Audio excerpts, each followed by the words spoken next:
ஒரு ஊர்ல சுரேஷ் குடும்பம் வாழ்ந்துட்டு வந்தாங்க. சுரேஷுக்கு அப்பா இல்ல, அம்மா மட்டும்தான். சின்ன வயசுலயே அவங்க அப்பா இறந்துட்டாரு. சுரேஷோட அம்மா தன்னோட மகனுக்கு ஒரு நல்ல பொண்ணை பார்த்து கல்யாணம் பண்ணி வைக்கணும்னு ஆசைப்பட்டாங்க. அதுக்காக அவங்க ரொம்ப கஷ்டப்பட்டுட்டு இருந்தாங்க. அம்மா போதும்மா, விடுங்க, நான் உங்க கூடவே இருக்கேன். நீங்க எனக்காக இப்படி கஷ்டப்படுறது எனக்கு பிடிக்கலம்மா. சுரேஷ், அப்படி சொல்லாதப்பா. உனக்கு ஒரு நல்ல பொண்ணை பார்த்து கல்யாணம் பண்ணி வச்சுட்டு தான் நான் கண்ணை மூடுவேன். அம்மா, நான் இப்படி உயரமா இருக்கிறதுனால தான் யாருமே எனக்கு பொண்ணு கொடுக்கல போலம்மா. அப்படிலாம் இல்லை சுரேஷ், நான் உனக்கு ஏற்ற மாதிரி ஒரு நல்ல குணமான பொண்ணா பார்க்குறேன். அதான் கொஞ்சம் தாமதமாக ஆகுது. நீங்க சும்மா சொல்லாதீங்கம்மா. ஏற்கனவே நிறைய பேர் கிண்டல் பண்ணுவாங்க, அப்புறம் எப்படி எனக்கு பொண்ணு கொடுப்பாங்க? நீ எதை பத்தியும் கவலைப்படாதடா. போய் சாப்பிட்டு நல்லா தூங்கு. நாளைக்கு வேலைக்கு போகணும்ல. நீ எதை பத்தியும் போட்டு குழப்பிக்காத. அப்போ ஒரு நாள் சுரேஷோட அம்மா கிட்ட தரகர் வெண்ணிலாவை பத்தி சொல்றாரு. அம்மா, நீங்க எதிர்பார்க்கற மாதிரி நல்ல பொண்ணா வந்திருக்குமா. பொண்ணு ரொம்ப தங்கமான பொண்ணு. சரிங்க தரகரே, நான் பொண்ணை பத்தி நல்லா விசாரிச்சுட்டு சொல்றேன். நீங்க பொண்ணோட பயோடேட்டா எல்லாம் கொடுத்துட்டு போங்க. சுரேஷோட அம்மா வெண்ணிலாவை பத்தி விசாரிச்சுட்டாங்க. பொண்ணு ரொம்ப நல்ல பொண்ணுன்னு அக்கம் பக்கத்துல இருக்கவங்க எல்லாரும் சொல்லிட்டாங்க. சுரேஷோட அம்மாக்கு ரொம்ப சந்தோஷமா ஆயிடுச்சு. தரகரே, நீங்க இந்த இடத்த பேசி முடிச்சிடுங்க. எனக்கு பொண்ணு ரொம்ப பிடிச்சிருக்கு. சரிங்கம்மா, ஆனா பொண்ணு கொஞ்சம் குண்டா இருப்பா. அதுல உங்களுக்கு எந்த பிரச்சனையும் இல்லைல்ல? ஒருத்தரோட உருவத்தை வச்சுலாம் நான் பழக மாட்டேன்ப்பா. எனக்கு குணம்தான் முக்கியம். எனக்கும் என் பையனுக்கும் பிடிச்சிருக்கு. நீங்க ஆக வேண்டிய வேலையை பாருங்க தரகரே. சுரேஷுக்கும் வெண்ணிலாக்கும் திருமண முடிவு பண்ணிட்டாங்க. திருமணத்துக்கு வந்த சுரேஷ் பக்கத்து வீட்டுக்காரங்க இப்படி பேசுறாங்க. ஹே, இங்க பாருங்கடி, நல்லா சுரேஷுக்கு ஏத்த பொண்ணாதான் பார்த்துருக்காங்க. பையன் நல்லா குச்சி மாதிரி இருக்கான், பொண்ணு நல்லா குண்டா இருக்கு. நல்ல ஜோடிதான். இப்படி எல்லாரும் சொல்லி கிண்டல் பண்ணி சிரிச்சிட்டு இருந்தாங்க. அப்போ அங்க சுரேஷோட அம்மா வந்தாங்க. என்ன தீலாக்கா, உங்க பையனுக்கு நல்ல சூப்பரான பொண்ணாதான் பார்த்துருக்கீங்க. சரியான ஜோடிதான் போங்க. ஆமாமா செல்வி, நல்ல ஜோடிதான். போய் நீங்க சாப்பிடுங்க, நேரம் ஆகுதுல. திருமணம் நல்லபடியா முடிஞ்சு வெண்ணிலா சுரேஷோட வீட்டுக்கு போயிட்டா. ஏங்க, நான் இவ்வளவு குண்டா இருக்கனாலதான் உங்களை எல்லாரும் இப்படி கிண்டல் பண்றாங்க. என்ன மன்னிச்சிடுங்க. யார் சொன்னா? அதெல்லாம் ஒன்றும் இல்லை. நான் கூட தான் இவ்வளோ உயரமா இருக்கேன். என்ன கூட தான் கிண்டல் பண்றாங்க. நீ எதை பத்தியும் கவலைப்படாத. என்னங்க, உங்களுக்கு பிடிக்கலன்னா சொல்லுங்க, நான் உடனே உடம்ப குறைக்கிறேன்.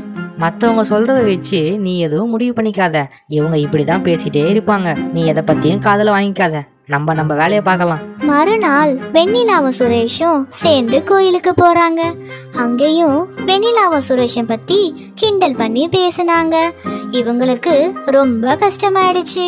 நாட்கள் இப்படியே போயிட்டு இருந்துச்சு. அப்போ ஒரு நாள் தெருவுல எல்லாரும் சேர்ந்து கத்தி பேசிட்டு இருந்தாங்க. சுரேஷும் வெண்ணிலாவும் உடனே வெளியே வந்து பார்த்தாங்க.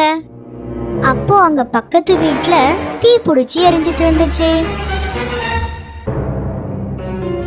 ஐயோ, என் பொண்ணு மேல மாட்டிக்கிட்டாலே, யாராச்சும் காப்பாத்துங்களேப்பா. ஐயோ, என் பொண்ணு மேல இருக்காளே. ஐயோ, என் பொண்ணு மேல மாட்டிக்கிட்டாலே, யாராச்சும் காப்பாத்துங்களேப்பா. ஐயோ, என் பொண்ணு மேல இருக்காளே. அப்ப ரொம்ப தைரியமா சுரேஷும் வெண்ணிலாவும் போய் அந்த பொண்ணை காப்பாத்துனாங்க. நாங்க உங்களை எவ்வளோ கேவலமா கிண்டல் பண்ணிலாம் பேசியிருக்கோம். ஆனா நீங்க 2 பேரும் எதையும் மனசுல வச்சுக்காம வந்து என் பொண்ணை உயிரை காப்பாத்திருக்கீங்க. ரொம்ப நன்றிமா. வெண்ணிலாவும் சுரேஷும் பண்ண விஷயத்த பேப்பர்ல போட்டுட்டாங்க. ரொம்ப துணிச்சலான ஜோடின்னு ஊர்ல எல்லாருமே பேச ஆரம்பிச்சிட்டாங்க.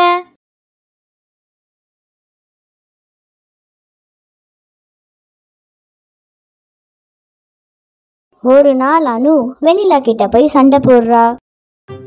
ஏ வெண்ணிலா, ஓவரா பண்ணாத. ட்ரெஸ் எல்லாம் செட் ஆயிடுச்சுன்னு. உன்னை விட என் ட்ரெஸ் தான் நல்லா இருக்கு. நீ போடு, நல்லா டேங்கர்ல அடிக்கிற லெஹங்கா போட்ட மாதிரி இருப்ப. ஹே அனு, இப்ப எதுக்கு ஓவரா பேசுற? எனக்கு நல்லா தான் இருக்கும் ட்ரெஸ் எல்லாம். பார்க்கலாம் யார் ட்ரெஸ் நல்லா இருக்குன்னு. அனு வெண்ணிலாவை திட்டிட்டு அங்கிருந்து வெளியே வந்தா. அப்போ அனுவோட வீட்டுக்கு அவ ஃப்ரெண்ட்ஸ் எல்லாரும் வந்தாங்க. ஹே அனு, எப்படி இருக்க? உங்க அக்கா கல்யாண வேலைலாம் எப்படி போகுது? நான் நல்லா இருக்கேன்டி. அவளுக்கு என்ன, அவ கல்யாண வேலைலாம் நல்லா தான் போகுது. அப்புறம் என்ன, ஏதாவது பேச்சுலர்ஸ் பார்ட்டிலாம் எதுவும் இல்லையா உங்க அக்கா கல்யாணத்துக்கு? அவளுக்குலாம் கல்யாணமே அதிகம், இதுல அவ மூஞ்சிக்கு பேச்சுலர் பார்ட்டி வேற. உங்க அக்காவுக்கு வேணானா என்னடி, நம்ம அவங்க பேரை சொல்லி ஜாலியா பார்ட்டி பண்ணலாம். ஆமால, ஆனா எங்க அப்பாவுக்கு இதெல்லாம் ஒத்துக்கவே மாட்டாரே. ஆனா எங்க அக்கா கேட்டா ஓகே சொல்லுவாருன்னு நினைக்கிறேன். ஐயோ, இப்பதான் போய் அவளை திட்டிட்டு வந்தேன், எப்படி போய் கேக்குறதுடி? சரி சரி இருங்க, நான் போய் கேட்டு பாக்குறேன். அனு வெனிலா கிட்ட போய் பேச்சுலர் பார்ட்டி பத்தி பேசுறா.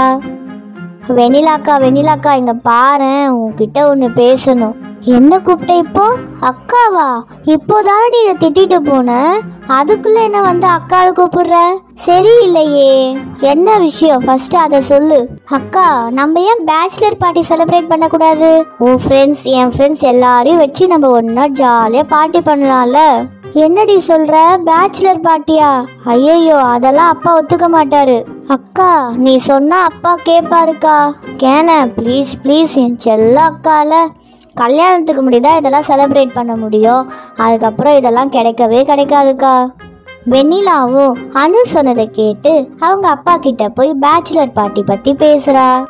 அப்பா, எனக்கு கல்யாணத்துக்கு முன்னாடி பேச்சுலர் பார்ட்டி பண்ணணும்னு ஆசையா இருக்குப்பா.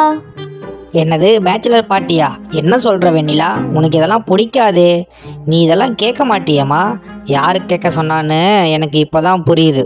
எனக்கு ஆசையா இருக்குப்பா, ப்ளீஸ்ப்பா எனக்காக பேச்சுலர் பார்ட்டிக்கு ஓகே சொல்லுங்கப்பா.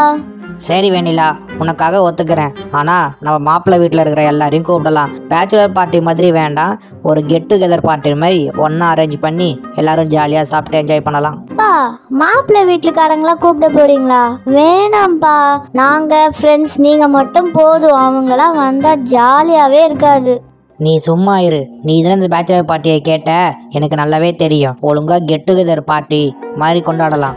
ஷேகர் சொன்ன மாதிரி மாப்பிள்ளை வீட்டுக்காரங்களும் வந்து பார்ட்டியில கலந்துக்கிட்டாங்க. அனு ஃப்ரெண்ட்ஸ் கூட எல்லாரும் ஜாலியா பார்ட்டியில என்ஜாய் பண்ணாங்க.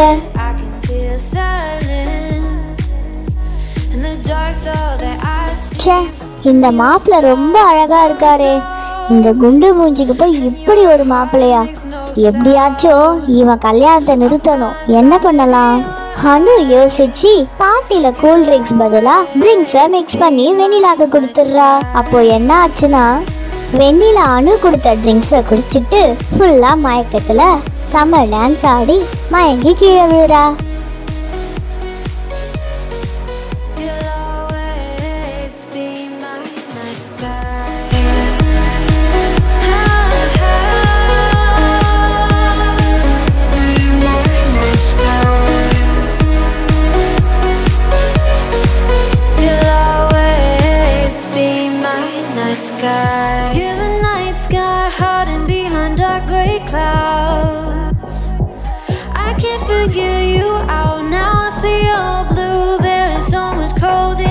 வெண்ணிலா ட்ரிங்க்ஸ் குடிச்சு டான்ஸ் ஆடுறத பார்த்த மாப்பிள்ளை வீட்டுக்காரங்க இவ என்ன இப்படி குடிச்சிட்டு ஆடுறான்னு கோவமா கிளம்பி வீட்டுக்கு போயிடுறாங்க. வெண்ணிலாவோட அப்பா சேகர் வெண்ணிலா மயக்கம் போட்டு கீழே விழுந்த அப்புறம் வெண்ணிலாவை தூக்கிட்டு போய் ரூம்ல படுக்க வச்சிடுறாரு. மயக்கம் தெளிஞ்சு எழுந்த வெண்ணிலா தன்னோட அப்பா கிட்ட எல்லாத்தையும் சொல்றா. அப்பா, என்ன நடந்துச்சுன்னு எனக்கு ஞாபகம் இல்லப்பா. கடைசியா அனு ஒரு ஜூஸ் கொடுத்தா, அது மட்டும்தான்ப்பா ஞாபகம் இருக்கு. எனக்கு என்ன நடந்துச்சுன்னே தெரியலப்பா. நடந்த எல்லா விஷயத்தையும் சேகர் வெண்ணிலா கிட்ட சொல்றாரு. ஐயோ, நான் இப்படிலாம் பண்ணனாப்பா, சாரிப்பா, எனக்கு எதுவுமே ஞாபகம் இல்லை என்ன ஆச்சுன்னு. மாப்பிள்ளை வீட்டுக்காரங்க இருந்தாங்கல்ல, அவங்க என்ன நினைச்சிருப்பாங்களோ தெரியல. இப்போ என்னப்பா பண்றது? நீ கவலைப்படாத வெண்ணிலா, எல்லாம் இந்த அனு தான் பண்ணியிருக்கா. இவ ஏன் தான் இப்படி இருக்காளோ? நீ நல்லா இருந்தாலே அவளுக்கு பிடிக்க மாட்டேங்குது. அப்பா, நான் எதுவும் பண்ணலப்பா. நீ வாயை மூடு, எதுவும் பேசாத. உங்க அக்கா தானே அவ, ஏன் இப்படிலாம் பண்ற? அவன் நல்லா இருந்தா உனக்கு சுத்தமா பிடிக்காதே, போ இங்க இருந்து. சேகர் மாப்பிள்ளை வீட்டுக்கு கால் பண்ணி நடந்த எல்லா விஷயத்தையும் சொல்லி மன்னிப்பு கேட்குறாரு.